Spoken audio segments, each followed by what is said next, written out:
Bom, gente, João Leite, colega de turma meu. Fala aí, João, sobre a tua trajetória profissional e atualmente como professor do WebJuris. Fala aí, João. Boa tarde. Primeiramente, eu comecei como servidor no Justiça do Trabalho. Ingressei com 20 anos no Justiça do Trabalho como servidor. Depois de 7 anos, consegui logar aprovação no concurso público para juiz de trabalho aqui em Pernambuco também. Mas aí passei um ano aqui e abri vaga para o Tribunal Regional do Trabalho de Alagoas, recém-criado. E aí eu fui para o Tribunal de Alagoas, trabalhei um pouco tempo nas varas e com 10 anos eu fui nomeado para o segundo grau. E até interessante que eu com 38 anos fui nomeado por antiguidade. Pessoal, como é que foi? Antiguidade foi. Antiguidade porque naquela época tinha poucos juízes, então por antiguidade eu consegui chegar no tribunal e já estou aí há mais de 15 anos aí no segundo grau. E depois fiz o mestrado em Pernambuco, aqui pelo UFPR, fiz o concurso para professor da Universidade Federal de Alagoas, fui aprovado e já tem 15 anos também que eu estou na estrada da vida acadêmica. Certo. E aí a reforma trabalhista, fala-se muito, há pessoas que consideram que são muitos os pontos positivos, mas há outras que entendem que não é bem assim. Fala aí, uma pessoa com tanto tempo de justiça do trabalho, reforma trabalhista. Olha, veja só, na realidade você pode dizer que existem 3 posições, né? Os extremos, um que não aceita, né, e rejeita totalmente a reforma, claro que usando mais um viés ideológico, né, a ideia de uma reforma trabalhista guiada mais por uma ideologia neoliberal, no sentido de gerar uma maior desproteção ao trabalhador, e o outro extremo que diz que não, que a reforma era necessária em razão da necessidade de modernização da CLT para adequação, inclusive, das adaptações do mundo do trabalho. Eu me sinto mais no meio, vamos dizer assim, né? Acho que tanto de um lado quanto do outro tem algumas situações realmente que a gente precisa ter um certo cuidado. Há os lados positivos que existem da reforma. Exemplifica. Por exemplo, o artigo 2º, quando trata da questão do grupo econômico, foi interessante que agora acresceu-se também a possibilidade da conformação do grupo econômico no que a gente chama de grupo econômico horizontal, ou seja, não é necessário que haja uma relação de hierarquia entre empresas, basta que haja uma relação de coordenação. Foi um avanço, em que pese isso já fosse reconhecido a nível jurisprudencial, mas foi interessante inserir também essa situação. Outra questão que eu achei também, embora alguns defendam que não geraria uma maior precarização, é a questão do trabalho intermitente. Na realidade, é o famoso bico. Pessoas que trabalhavam prestando serviço para outras, sem qualquer vínculo, sem nenhuma formalidade, né? E até gerando esses problemas, que até a Previdência Social acaba sofrendo também. Então, o que é que acontece hoje? A possibilidade de que esse tipo de atividade laboral, que não é a melhor realmente, o ideal é que o indivíduo tenha um vínculo permanente. Mas nas situações hoje da vida, da situação econômica, muitas vezes o indivíduo realmente ele não tem condições de arrumar um emprego permanente. Então, na realidade, o trabalho da intermitente acaba sendo também uma situação que, pelo menos, contemporiza um pouco essa questão do desemprego. Claro que o ideal não é que ele se torne regra. E aí tem uma certa preocupação. A gente tem percebido já em alguns estudos do Ministério do Trabalho de que foi uma contratação mais, hoje já 70% em torno das contratações novas esse ano, desde a reforma para cá, tem sido um trabalho intermitente. Interessante notar que em Portugal, uma das questões principais hoje em dia é exatamente essa, a questão do contrato provisório.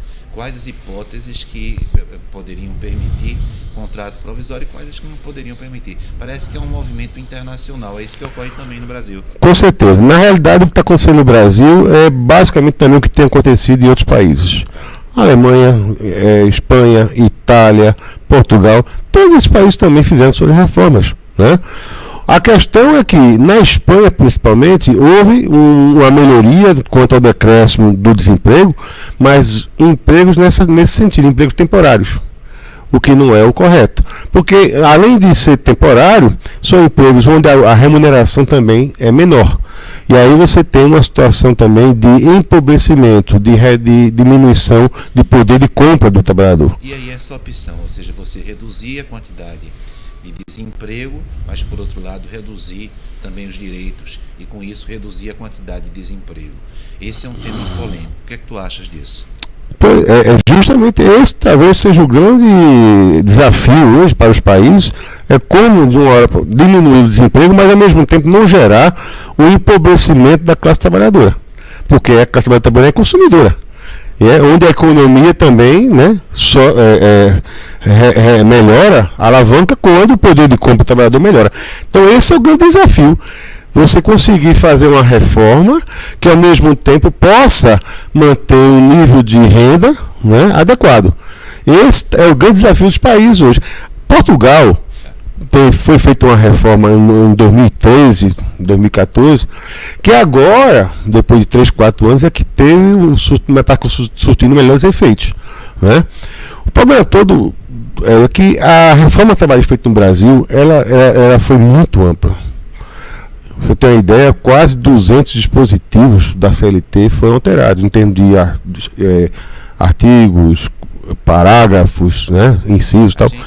Nós estamos na segunda semana de março, indo a Portugal exatamente discutir essa reforma previdenciária, a reforma trabalhista, o estado de bem-estar social. O que é que está ocorrendo na Europa e o que é que está ocorrendo no Brasil. Não é? Exato. Esse é o tema realmente atual hoje no mundo todo, né? E agora o que realmente a gente consegue distinguir da reforma, por exemplo, de Portugal com a do Brasil, são alguns aspectos realmente que chamam atenção. Primeiro, a profundidade da reforma nossa, que foi muito mais ampla do que a reforma de Portugal. Em Portugal, que a gente está falando aqui, que a gente vai encaminhar para lá, não é? Explica pontos positivos. Você selecionou 2. Pontos negativos da reforma brasileira. Tem alguns aspectos, por exemplo, a exclusão de alguns direitos. Por exemplo, o direito à percepção de horas de percurso, horas in itinere, muito comum no meio rural. Trabalhadores rurais que saem muito cedo de sua casa, esperam transporte para ir até o local de trabalho, né? E às vezes passam 2, 3 horas para chegar naquele local de trabalho. A legislação e a jurisprudência diziam que esse tempo era um tempo à disposição do empregador e, portanto, deveria ser computado no jornal de trabalho. Acabou-se esse direito. E o outro, que talvez seja um dos mais sérios, que foi a questão da dispensa coletiva. O que acontece? O TST, o Tribunal Superior do Trabalho, depois da experiência ocorrida com a Embraer em São Paulo, consolidou o entendimento de que a dispensa coletiva, aquela que gera uma repercussão social e econômica, onde a empresa despede 1.000, 2.000 trabalhadores, essa dispensa não pode ser feita sem antes preceder uma negociação coletiva com o sindicato, buscando justamente meios de diminuir a dispensa, reduzir salários, até para manter os postos de trabalho.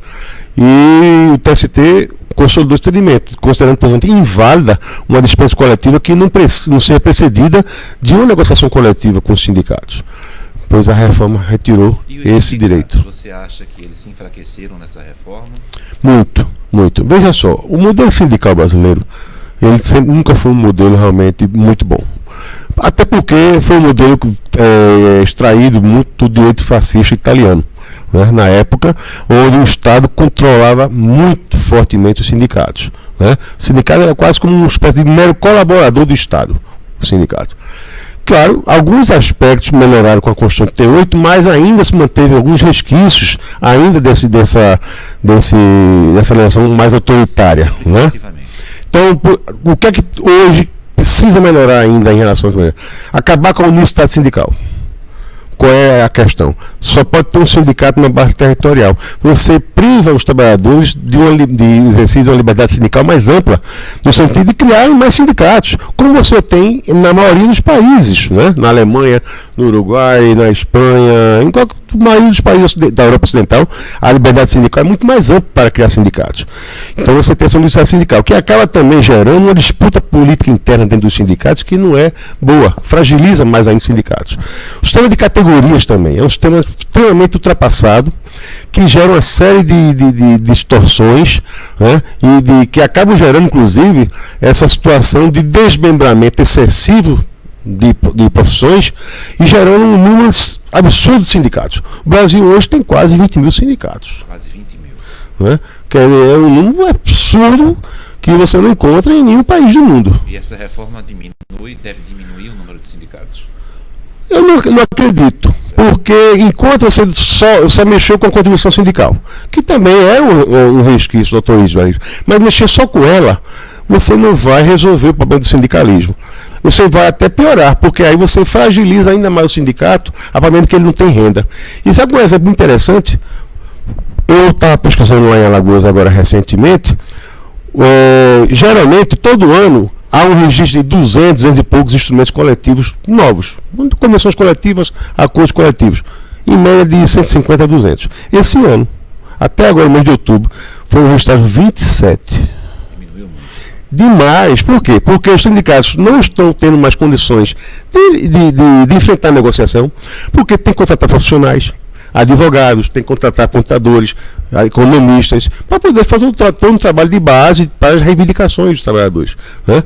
E, por outro lado, as empresas também, na crise econômica, se aproveitam também dessa fragilidade do sindicato e a coisa aí fica se postergando e também colaborado pela reforma, porque a reforma também trouxe uma coisa muito complicada, que foi o fim da ultratividade das convenções coletivas e acordos coletivos. Que estava, a súmula 277 PST estabelecia que as condições estabelecidas, mais vantajosas estabelecidas nas convenções e acordos, elas se manteriam nos contratos de trabalho, mesmo após a vigência desses instrumentos coletivos. Então é chamada da ultratividade, ou seja, elas tinham uma eficácia superior à vigência. Aquilo que foi conquistado, então, se manteria até se ele fosse retirado por um outro instrumento coletivo. A reforma acabou também com esse direito, dizendo que não há mais a ultratividade e que os direitos conquistados, eles encerram-se com o término da vigência do instrumento coletivo. Ou seja, começa tudo de novo. Uma outra batalha dos trabalhadores para conseguirem novamente, às vezes, direitos já conquistados. Essa ideia de que o direito acordado deve se sobrepor ao direito legislado. O que é que tu achas sobre isso? Que os acordos vão ter essas dificuldades de solução, de continuidade. No momento atual, realmente, no contexto econômico do desemprego, da fragilização dos sindicatos, isso é realmente preocupante. Porque há o temor de que os sindicatos, nessa situação de fragilidade, eles aceitem muitas vezes cláusulas coletivas que sejam menos benéficas aos trabalhadores. Mas, por outro lado, eu acho também que você dá a possibilidade de que algumas situações específicas de algumas empresas possam ser tratadas mais diretamente com o sindicato. Né? Porque esse sistema de categorias, ele também gera essa situação. Você coloca num bolo só empresa com situações econômicas diferenciadas, né? De portes econômicos até diferenciados, que estão fazendo uma categoria. Então, você, de certa forma, possibilita que o sindicato possa negociar diretamente com uma ou outra empresa, gerando aí uma série de situações mais condizentes com a realidade de cada empresa. Sobre esse aspecto, eu acho positivo. Me diz uma coisa, uma questão muito polêmica também. Em vários países não há justiça do trabalho. No Brasil já há justiça do trabalho há muito tempo, desde o período de Vargas. Defende aí a existência ou não existência da justiça do trabalho no Brasil? A justiça do trabalho existe em vários países do mundo, inclusive eu dou o exemplo da Alemanha. Na Alemanha, a justiça do trabalho tem a mesma estrutura nossa. Vários tribunais regionais e tribunal superior. A Alemanha. Você tem na Austrália, você tem na Inglaterra. Inclusive, a Inglaterra agora recentemente tem decisões da Corte Inglesa trabalhista reconhecendo o vínculo empregatício de Uber. Né? Você tem na Argentina, você tem no Chile, você tem no Uruguai. Então você tem uma presença de justiça do trabalho muito forte em muitos países. Né? O que se coloca mais, por exemplo, é os Estados Unidos. Os Estados Unidos não tem justiça do trabalho. Não tem. Mas os direitos trabalhistas... É administrativo em alguns países, né? Ela existe, mas é administrativa. Nos Estados Unidos você tem o quê? A justiça comum. Tá. Que é para onde vai as questões trabalhistas. E é interessante o pessoal dizer que mas não tem direito de trabalho nos Estados Unidos. E existe. O problema é que o direito de trabalho nos Estados Unidos não é um direito legislado. É um direito dentro do estado de sais ali, onde os tribunais, tanto os tribunais estaduais, que têm a sua autonomia, como a própria Corte Federal, decidem questões trabalhistas. E a ideia de que não existem ações trabalhistas, existem muitas ações trabalhistas nos Estados Unidos. O problema dos Estados Unidos, como você deve saber, é porque lá existe a class actions. Ou seja, não precisa todo mundo entrar com ação. Uma pessoa só pode entrar com ação e se tornar representante de uma categoria ou de um grupo de pessoas, né? Então você tem ações de 7, 8, 10 mil pessoas, 10 mil trabalhadores, uma ação única. Né, que pode gerar aí condenações milionárias para empresas, né? Então é uma visão um pouco distorcida que eu vejo assim, que é muito divulgado nessa questão da justiça do trabalho e também do direito do trabalho em outros países. Certo. Bom, no WebURGS a gente pretende pegar os editais, a partir dos editais vamos pegar as legislações em vigor, a jurisprudência, se houver a jurisprudência dominante, não é? E depois vamos realizar questões de concurso. Aí eu te pergunto o seguinte, estás animado para a gente começar? Rapaz, eu gosto da magistratura, não nego isso, mas também eu me realizo muito no magistério. Eu acho muito interessante. E direito de trabalho é interessante, porque no direito de trabalho você vai lidar com estudantes muitas vezes que trabalham também. De certa forma também eu acabo aprendendo com os próprios estudantes. Às vezes experiências que eles trazem também, né? Não só como advogado, mas também como trabalhador, eu acho muito interessante. Às vezes traz uma visão que eu não tinha percebido na hora de interpretar um artigo. Então eu acho que o direito de trabalho ele é muito rico nessa interação do professor com os alunos, porque eles também trazem suas experiências, né? E aí vai enriquecendo sempre o debate e a discussão a respeito de qualquer tema de trabalho. Faz uma convocação aí para o pessoal. Gente, venham que vocês vão gostar. A reforma é palpitante, muitas discussões interessantes, são muitos temas realmente, como a gente tem tratado aqui, além daqueles que a gente viu aqui, mas outros também, como a questão de trabalho, como a questão relacionada à representação dos trabalhadores no local de trabalho. Então, a hermenêutica agora também, com o artigo 8º da CLT, com essas alterações no que diz respeito à hermenêutica jurídica, trabalhista. Então, olha, vai ser muito interessante e eu acho que para a prova da OAB é imprescindível que vocês tenham esse contato mais próximo com a legislação e o que está sendo discutido hoje nos tribunais. Porque não é de pegar a legislação à reforma, porque a reforma hoje tem um ano e você tem hoje que ver como é que está já as posições dos tribunais a respeito de alguns temas da reforma trabalhista. Perfeito. Então, OAB, concurso público e extensão também. Segunda semana de março, a gente está fazendo uma excursão lá para Portugal exatamente para discutir reforma previdenciária, reforma trabalhista na União Europeia e no Brasil. Quais os pontos comuns e quais os pontos de distinção. Feito convite também para vocês, João. Olha que vamos programar, viu? Esse vale a pena, com certeza. É muito convidativo, é extremamente difícil recusar um convite desse. Bom, gente, olha, muito obrigado.